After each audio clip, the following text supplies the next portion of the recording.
Te damos la bienvenida a un nuevo audio de la hora silenciosa de Palabra de Vida, donde líderes alrededor del mundo compartirán con nosotros. El día de hoy escuchamos a... Hola, qué gusto volver a acompañarte en tu tiempo devocional. Soy David Rodríguez Migliore y junto a mi esposa Ana y nuestro hijito Natán nos congregamos y servimos al Señor en la Iglesia Bíblica en Buenos Aires, Argentina.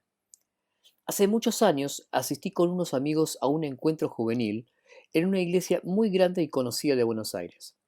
Fue una experiencia irrepetible. En serio, no la volvería a repetir por nada del mundo. En realidad, en aquel momento no me pareció tan mal. Recuerdo que después de casi 2 horas de alabanza llegó el tiempo de la predicación. Un reconocido pastor de jóvenes nos hizo reír a más no poder durante casi una hora con sus historias y anécdotas después de citarnos a la pasada un versículo bíblico en Filipenses sin necesidad siquiera de abrir la Biblia.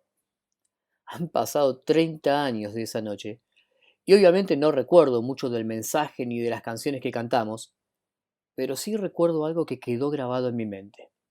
Cuando me fui a casa, me sentía igual de vacío que cuando llegué. Sí, lo había disfrutado, había logrado distraerme de mis problemas por un rato, pero solo eso, solo distracción. No hubo un mensaje transformador, como si Dios no hubiera estado ahí. ¿Es posible encontrarse con Cristo y seguir siendo el mismo? Por supuesto que no. Pero sí es cada vez más frecuente que desde el púlpito se cuenten más historias personales que palabra de Dios. Escuchamos predicaciones llenas de datos curiosos y frases pegadizas que calientan las mentes de los oyentes, pero dejan fríos sus corazones. Y es que solo el mensaje que viene del Señor puede cambiar nuestra vida. ¿Te ha sucedido? Ir a la iglesia y volver vacío. ¿Alguna vez te pasó? Al que probablemente le sucedió esto mismo en algún momento fue a Timoteo, el destinatario de la carta que empezamos a considerar en el día de hoy. Estas cartas a Timoteo y la carta a Tito son conocidas como las epístolas pastorales.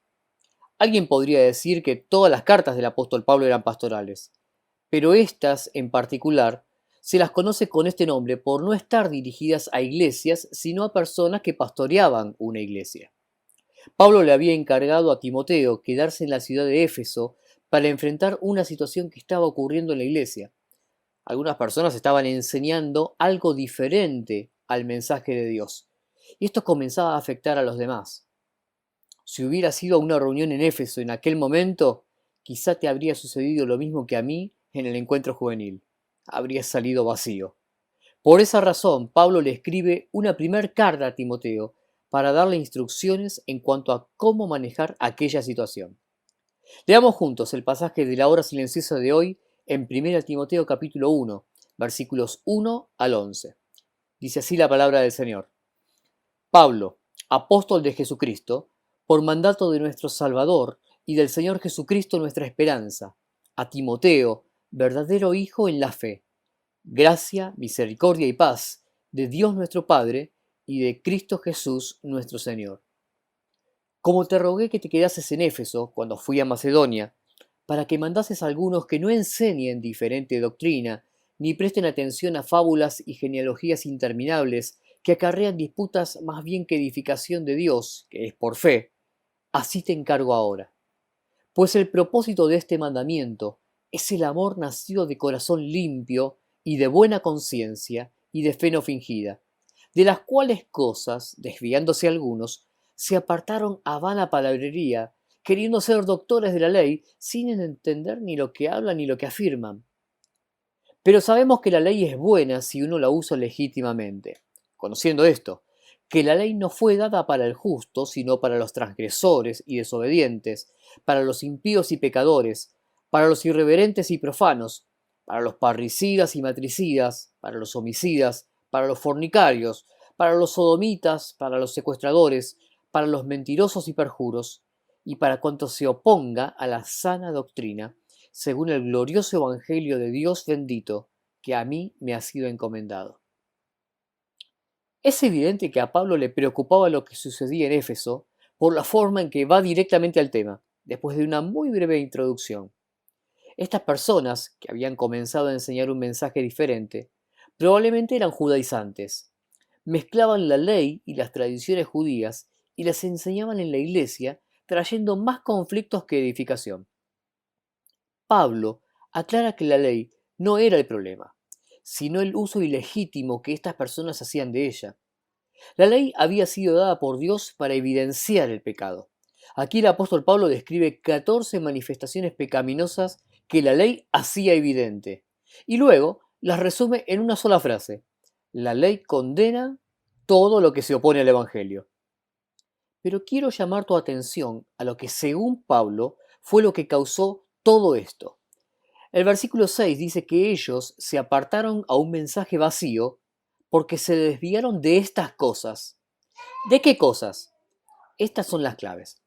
En primer lugar, habla de un corazón contaminado. En la Biblia, el corazón es el asiento de las emociones, los deseos, el entendimiento y la voluntad. Cuando creemos, Dios reemplaza nuestro corazón pecaminoso por un corazón puro, pero es nuestro deber evitar que éste se contamine. Por favor, detente a pensar ahora mismo cómo está tu corazón en este momento. En segundo lugar, habla de una conciencia corrompida. La conciencia es ese juez moral que Dios ha colocado en nosotros.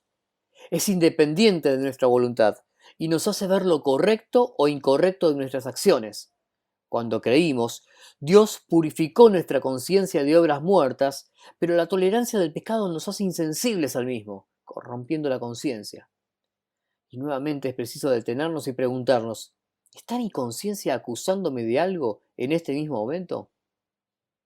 Finalmente, nos habla de una vida de convicciones comprometidas. Eso ocurre cuando realmente no creemos lo que decimos creer. Vivimos de convicciones prestadas que nos llevan a la hipocresía, a fingir la fe en vez de vivir la fe. Algunos son mejores actores que cristianos. ¿Y qué hay de ti? ¿Eres genuino o estás actuando ahora mismo mientras completas tu devocional? El amor nace de un corazón limpio, de buena conciencia y de fe no fingida. Cuando no tienes estas cosas, te desvías en tu vida cristiana y luego haces desviar a otros. ¿Hay algo en tu vida que te está ensuciando el corazón? ¿Algo de lo que tu conciencia te acusa? ¿Algo que te lleva a vivir una doble vida? Renuncia a ello. No vale la pena. No dejes que nada impida que el amor de Dios siga fluyendo en tu vida y a través de tu vida. Que el Señor te bendiga. Gracias por escucharnos. Recuerda que este audio no reemplaza tu tiempo a solas con Dios. Te animamos a que escribas tus aplicaciones personales. Hasta mañana.